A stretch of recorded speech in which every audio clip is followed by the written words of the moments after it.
जय श्री कृष्ण। आप सभी को ज्येष्ठ मास पूर्णिमा की ढेरों शुभकामनाएं। प्रिय भक्तों, आज के इस वीडियो में हम विशेष रूप से बात करेंगे ज्येष्ठ पूर्णिमा के विषय में।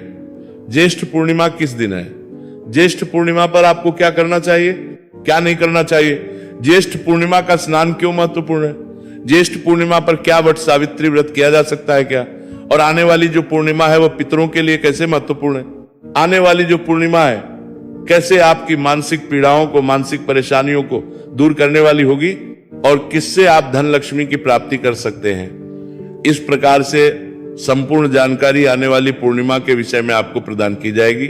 आपसे निवेदन है कि वीडियो यदि थोड़ा सा भी उपयोगी लगे तो कृपया एक बार लाइक अवश्य कीजिएगा और जितना हो सके शेयर कीजिएगा, जिससे कि अधिक से अधिक लोग जानकारी को प्राप्त करके उसका लाभ, चैनल पर नए हैं तो सब्सक्राइब कर लीजिएगा, क्योंकि ये एक प्रतिष्ठित ज्योतिष संस्थान का चैनल है। यहाँ हम जो भी जानकारी देते हैं वह ज्योतिष शास्त्र और पंचांग पर आधारित होती है। इनको भी देखिए प्रिय भक्तों, क्या आप जानते हैं आने वाली पूर्णिमा आपकी मानसिक पीड़ाओं का हरण कर सकती है। क्या आप जानते हैं कि आने वाली जो पूर्णिमा है वो घर में धन लक्ष्मी की और वैभव की प्राप्ति करा सकती है। जी हाँ, आने वाली पूर्णिमा बड़ी ही विशेष है। प्रिय भक्त, तो आइए समझते हैं कि आपको इस दिन क्या क्या करना है, कैसे कैसे करना है, क्या लाभ होगा। सबसे पहले प्रातः काल का स्नान परम कल्याणकारी है। आपको इस दिन सूर्योदय से पहले स्नान करना चाहिए, अर्थात 5 बजे के आसपास आपको स्नान कर लेना है, इससे अधिक देरी ना हो।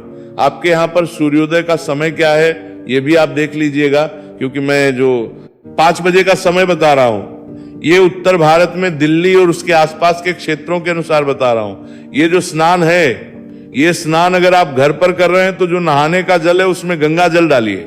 विधि ये है कि पहले जो बाल्टी है ना जिसमें आप जल भरते हैं नहाने के लिए, उसको धोइए अच्छे से, फिर उसमें पहले गंगा जल भरिए, फिर शुद्ध जल भरिए और फिर उससे हर हर गंगे बोलते हुए स्नान कर लीजिए। स्नान करने के बाद स्वच्छ वस्त्र धारण करके भगवान सूर्यदेव को जल दीजिए। ज्येष्ठ पूर्णिमा पर सूर्य को जल देना परम कल्याणकारी है। सूर्य भगवान को जल देने के साथ ही तुलसी माता को जल दीजिए, पर ध्यान दीजिएगा कि तुलसी माता के पत्ते नहीं तोड़े जाएंगे। इस दिन फूल पत्ते तोड़ना मना होता है, तो तुलसी पत्र आपको इस दिन नहीं तोड़ना है। भगवान को चढ़ाने के लिए एक दिन पहले ही तोड़ के रख लीजिएगा। मान लीजिए एक दिन पूर्व भी यदि कोई ऐसा योग बन रहा हो, ऐसा दिन बन रहा हो जिसमें पत्ते तोड़ना मना हो, तो उससे एक दिन पहले तोड़ लीजिएगा। इसके बाद आपको भगवान नारायण की पूजा करनी चाहिए। अगर आप सत्यनारायण भगवान का व्रत कर रहे हैं, क्योंकि पूर्णिमा पर विशेष रूप से सत्यनारायण व्रत किया जाता है और पूर्णिमा पर चंद्र अर्घ्य व्रत भी किया जाता है, ये अलग से इसलिए बता रहा हूं। कुछ लोग जो है सत्यनारायण भगवान का व्रत करते हैं, दिन में पूजन आदि करते हैं और शयन काल को व्रत को खोल लेते हैं। कुछ प्रांतों में तो दोपहर बाद ही खोल लिया जाता है। वहीं जो चंद्र अर्घ्य व्रत किया जाता है उसमें चंद्रमा को अर्घ्य देके व्रत खोला जाता है।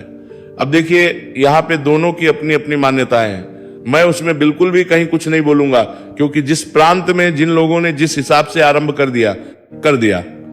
पर फिर मैं ये अवश्य कहूंगा कि अगर आप चंद्रमा को अर्घ्य देकर व्रत खोलते हैं तो वह अधिक कल्याणकारी है, अधिक प्रभावकारी है। ऐसा क्यों है इसके विषय में जानकारी आगे बताता हूं। तो सत्यनारायण भगवान की पूजा कीजिए। इस दिन सत्यनारायण भगवान की पूजा कैसे करनी है, विधि क्या है, इसके विषय में यूं तो मैं अलग से पूजा विधि का वीडियो बनाऊंगा। अभी संक्षेप में बता दूं तो भगवान सत्यनारायण को स्थापित कीजिएगा।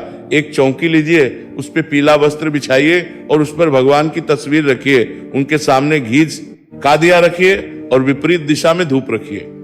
घी का दिया है तो भगवान के सीधे हाथ की ओर रखिएगा और धूप जो है उसकी विपरीत दिशा में होगी, अर्थात उलटे हाथ की ओर। इस प्रकार से स्थापना करनी है। भगवान की स्थापना करने के बाद एक लोटा लीजिए तांबे का, अच्छे से उसको मांझ के पहले उसमें गंगा जल भरिए, फिर शुद्ध जल भरिए और उसके बाद फूल से उस जल के छींटे दीजिए। उस स्थान पर जहां बैठ के आपने पूजन करना है और पूजा की जो सामग्री है ना उस पर छींटे दीजिए। इससे वो स्थान होगा और वो सामग्री भी शुद्ध होगी, क्योंकि भगवान को अर्पित करने से पहले सामग्री का शुद्धिकरण आवश्यक है। ये सामग्री जो भी आप बाजार से लाते हैं वो आप तक पहुंचने से पहले ना जाने किस किस हाथ से निकली है और कौन किस अवस्था में था। सब शुद्ध का ध्यान तो रखेंगे नहीं, इसीलिए भगवान को अर्पित करने से पहले शुद्ध किया जाता है। पूजा विधि का वीडियो जब आप देखेंगे तो वहां पे हम मंत्र सहित इसका शुद्धिकरण कराएंगे।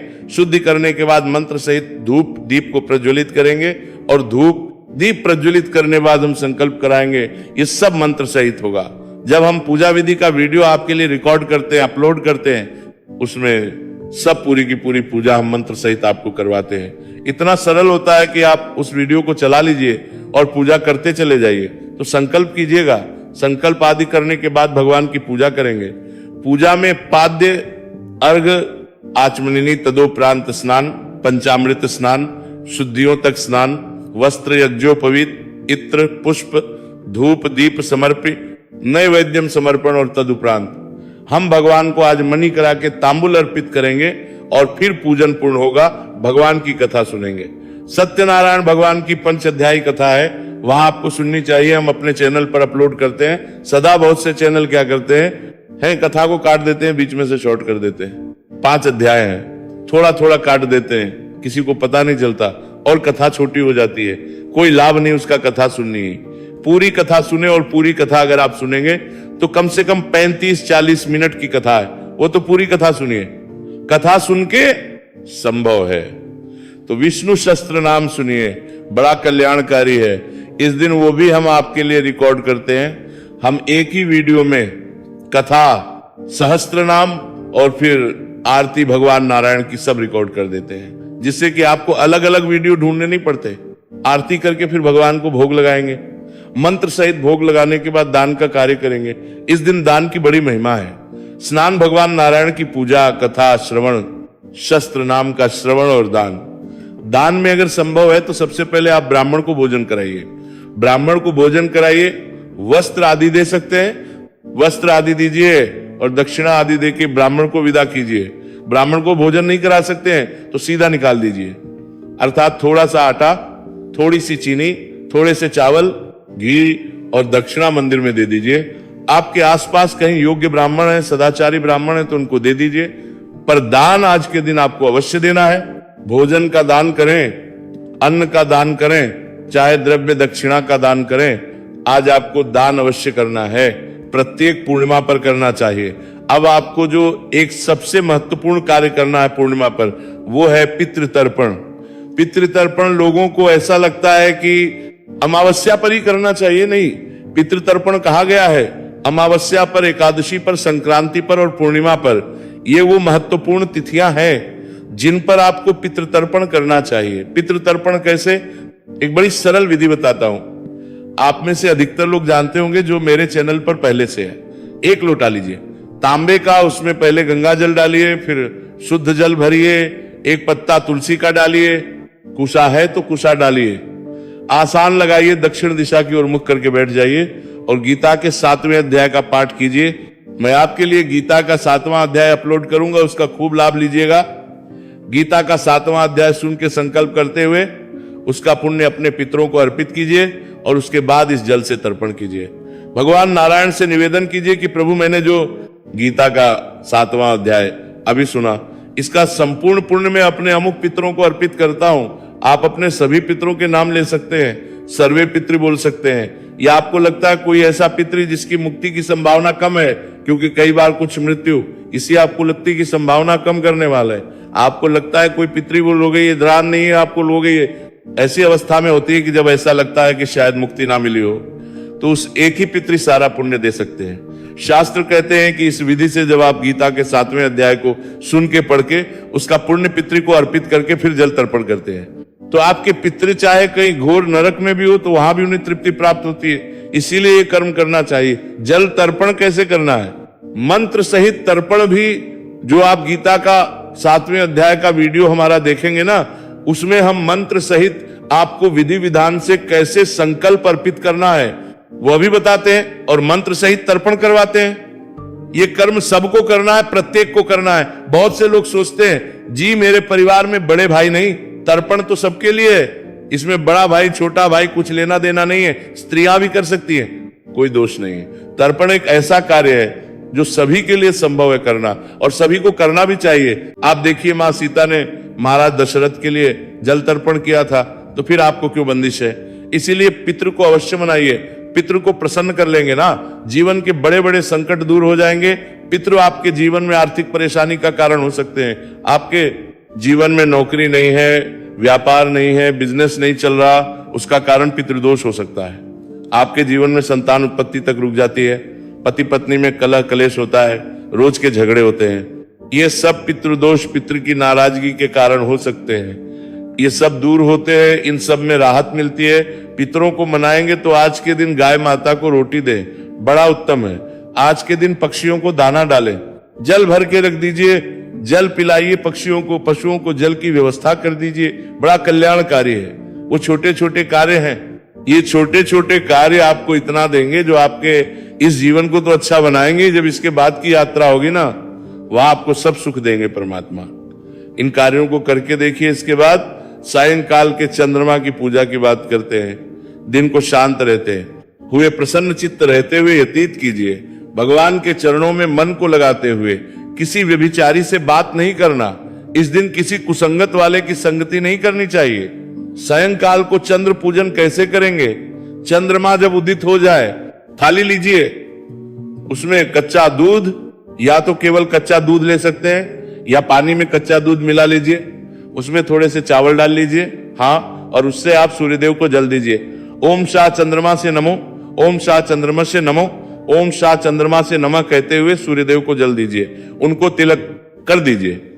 हल्दी है तो हल्दी से, कुमकुम है तो कुमकुम से अक्षत अर्पित कीजिए, पुष्प है तो पुष्प अर्पित कर दीजिए, पुष्पोग प्रसाद चंद्रमा को अर्पित कर दीजिए। फिर खड़े खड़े परिक्रमा कर लीजिए, चंद्रदेव को प्रणाम कीजिए और उसके बाद व्रत को खोल सकते हैं। इस प्रकार से ये पूर्णिमा का व्रत किया जाता है, ऐसे आपको करना चाहिए। परम कल्याणकारी है। जिनके यहाँ पर सत्यनारायण भगवान की कथा करके फिर व्रत खोल लिया जाता है, तो आप उसके अनुसार भी कर सकते हैं, उसमें भी कोई दोष नहीं है। पर इस दिन की चंद्र पूजा के बारे में मैं अवश्य बोलूंगा। इस दिन अगर आप चंद्रमा की पूजा करते हैं, आपने व्रत नहीं भी किया है, केवल चंद्रमा की पूजा करनी है आपने, जैसे मैंने बताया, जल दे दीजिए, थोड़ी सी छोटी सी पूजा है वो कर लीजिए। इतना कर लेने से आपको मानसिक शांति मिलेगी, मानसिक जो चल रहा है जीवन में, क्योंकि चंद्रमा मन का कारक है। इसीलिए चंद्रमा को अर्घ्य चंद्र पूजा पूर्णिमा पर अवश्य करना। कोई व्यक्ति डिप्रेशन में चल रहा हो, एंजाइटी रहती हो, उसके लिए परम कल्याणकारी है। चंद्रदेव की ये पूजा आपके मन को शांति देगी। अब प्रश्न उठता है कि पूर्णिमा है कब और चंद्रोदय कब होना है। प्रिय भक्तों, पूर्णिमा तिथि की शुरुआत हो रही है 29 जून को सुबह 3:06 पर, और ये समाप्त होगी जून को सुबह 5:26 पर। ऐसे में 29 जून को सूर्य के मुख से पूर्णिमा है और चंद्रमा का उदय भी पूर्णिमा में ही हो रहा है। तो 29 जून को आपको ज्येष्ठ मास की पूर्णिमा मनानी चाहिए। 29 जून को ही चंद्र उदय व्रत करना चाहिए, सत्यनारायण भगवान का व्रत करना चाहिए, पूर्णिमा का स्नान दान सब 29 जून को ही किया जाना चाहिए। जो माताएं बने वट सावित्री व्रत ज्येष्ठ पूर्णिमा पर करती है, उन्हें वट सावित्री व्रत भी 29 जून को। प्रश्न उठता है कि चंद्रमा का उदय समय क्या है, तो चंद्र उदय समय रहेगा शाम को 7:16 पर। इसके बाद आप चंद्रमा की पूजा करके और फिर अपने व्रत को पूर्ण कर सकते हैं। प्रिय भक्तों, ये थी जानकारी पूर्णिमा के विषय में। इसी प्रकार की अच्छी जानकारियां पाना चाहते हैं तो कृपया चैनल पे जुड़ जाइए, और चैनल पर नए हैं तो सब्सक्राइब करते जाइएगा। और कुछ कहना चाहे, पूछना चाहे तो कमेंट बॉक्स में लिख के पूछ सकते हैं। भगवान नारायण सब पर कृपा करें। हरे कृष्णा,